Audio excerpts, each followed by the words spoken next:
So August 6th, 2014 considers one of the saddest day, I would say, in our lives, because the unexpected things that we've never thought would happen, it did happen.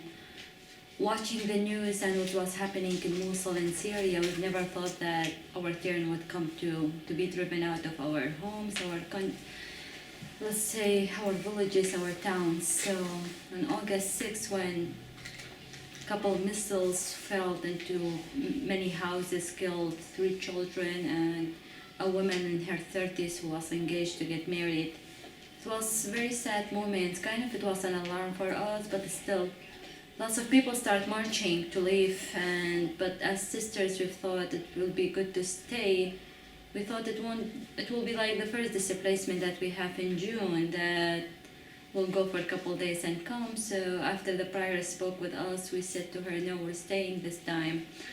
Until 10 o'clock, the word was, we'll stay, we'll not leave this time. But after we saw that the Peshmerga were taking their uniform off and people were marching by walking or by cars, so it was like, okay, something is wrong here. And we got some phone calls from good friends telling us, you should leave because this time is really dangerous. We put all our trust in Peshmerga because they promised us to protect us, and until the last minute we were so secure they will protect us. But when we saw them taking their uniform off, we thought that the time of danger has really arrived. So the priors gathered us and the decision was made by the General Council, who were given less than half an hour to pack whatever we want to take. So most of us were kind of shocked. We didn't take anything with us, just a pair of clothing. So many of us forgot their documents. And the worst of that was, speaking of over than 60,000 people from Karakosh and from Nineveh who were displaced themselves by ISIS, marching on the roads. When we got into the street, we saw thousands and thousands of cars, people marching, lots of people walking, loading people in trucks, loading people like the 5 persons vehicle. There were about 8 to 10 people there, hearing children shouting, crying, very afraid.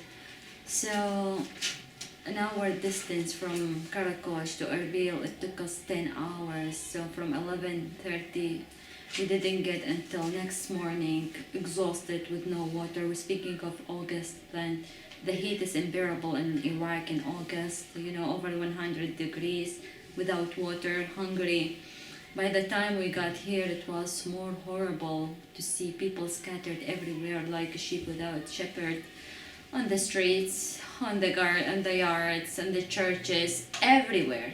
Seeing children crying without food, infants, because they were panicked. We were panicked when they said ISIS got into the village, you should leave. So lots of people left with their nightgowns on, actually. Some they left with their nightgowns on.